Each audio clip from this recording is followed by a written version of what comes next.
जिल्ह्यात उन्हाचा तडाखा दिवसेंदिवस अधिकच तीव्र होत आहे।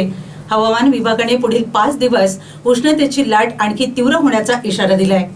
जिल्ह्यासाठी पुढील 5 दिवसांपैकी 4 दिवस ऑरेंज अलर्ट आणि रविवारी 1 दिवस रेड अलर्ट जारी केलाय।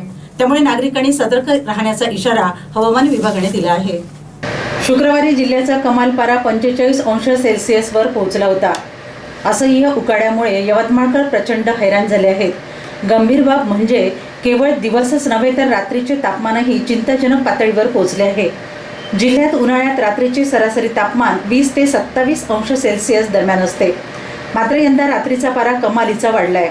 हवामान विभागाच्या अंदाजानुसार पुढील 5 दिवस रात्रीची उष्णता सर्वोच्च पातळीवर असणार आहे। रात्रीचे तापमान थेट 32 अंशावरून 33 अंशापर्यंत वाढण्याची शक्यता आहे।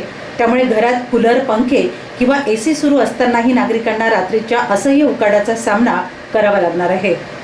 यामध्ये 23 मे रोजी ऑरेंज अलर्ट जारी केला असून 24 मे रोजी रेड अलर्ट दिला आहे। 25 मे रोजी ऑरेंज अलर्ट दिला असून दिवसा 45 अंश तर रात्री 32 अंश सेल्सिअस तापमानाचा अंदाज आहे। त्यानंतर 26 मे रोजी ऑरेंज अलर्ट दिला असून या दिवशीही दिवसाचा पारा 45 अंशावर कायम राहणार आहे। या पार्श्वभूमीवर नागरिकांना पुढील 5 दिवस विशेष दक्षता घेण्याचे आवाहन करण्यात आले आहे।